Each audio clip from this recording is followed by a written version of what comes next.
and you were the trainer of Edge and Christian. Yeah. Do you want to tell us some memories about training those two? You know what, I remember Edge, as he's known now, coming into the gym at 17 years old. We'd run an essay contest through the Toronto Star, offering free wrestling training. And we can't remember how many entries, but I think there were definitely dozens of entries. We narrowed it down to Edge and a girl from London, Ontario.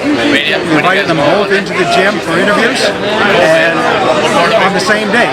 And the girl didn't show up. Automatically, by default, Edge won that contest. Met him, he come in with his mother and his grandmother.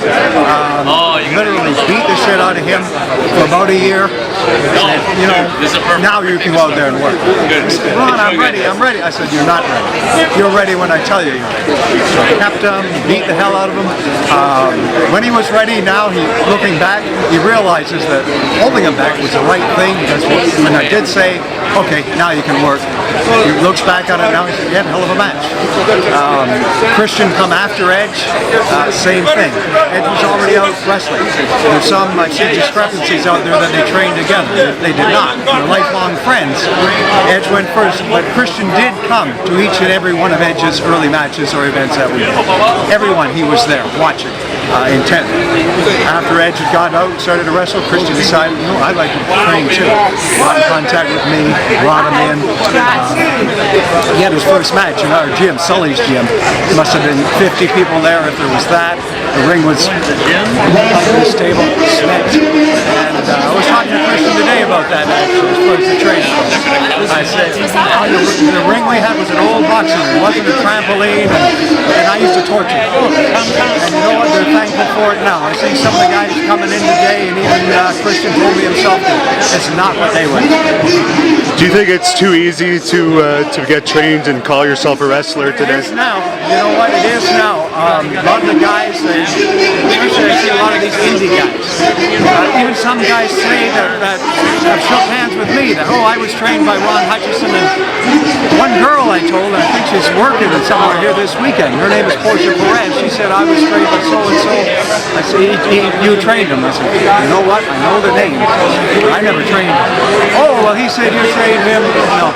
But in this day and age, it is easy. It's too easy, actually. And it shows a lot of times in the quality of work. Do you think that's why wrestling has unfortunately been on a downward swing lately, because the lack of training? It certainly doesn't help. It certainly doesn't. There is a right way and a wrong way to do this. Because we're performance art and not real sport, you know, anybody thinks they can do it. I come from an era where Jerry Lawler beat Andy Kaufman. In today's day and age, I don't think that would happen. We saw Chris Jericho get knocked out by Mickey Rourke at a WrestleMania, an actor knocking out a wrestler. And that's what gives anybody the impression that, hey, I could do that. And you know, the business itself is yes, it's about making money, but as far as protecting the mystique, there comes a point, I think, when you sell out.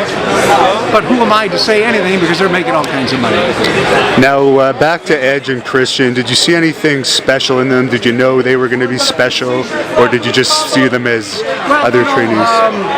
Adam, Edge, when he walked into the gym, he pretty much had the same look as he had before he cut off the long hair.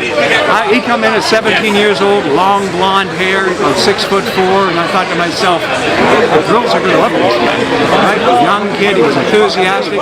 Just on looks alone, I figured if he can get his shit together, he should make a ton of money. You know, history is proving that's right. Jay come in after him and worked his ass off. As you've seen, hey, Adam's living his dream.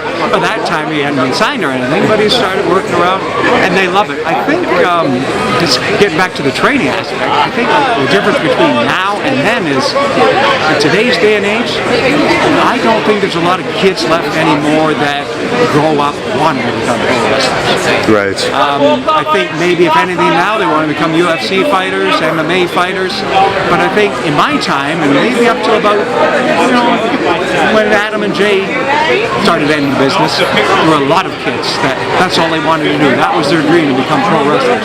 Today, I think, and I see this especially with a lot of the girls, they want to use wrestling as a stepping stone to something else. So I don't believe that passion exists for most of them. I'm sure, there is an exception to the rule, obviously, but by and large, I don't see that same passion with the kids coming in. Do you think that's just because the product isn't as good as it was? Because before it used to be polished entertainers who had learned their trade in territories and then moved on. I was talking to this both with Christian today and on the way up here with the Sheik. Back in the day, the boys worked, they went around, they worked the territories, and they learned from all the masters. And I think myself, I started in the business in 1983, so I come at the tail end of the territories. And I just talking to Neil Dupree on the East Coast just yesterday. I'm so thankful to be in the tail end of the territories, because I had the opportunity to learn from guys like Sky Lolo, Sheik, Bulldog Bob Brown, even the lady wrestlers, the late Ron Hutchinson, rest in peace.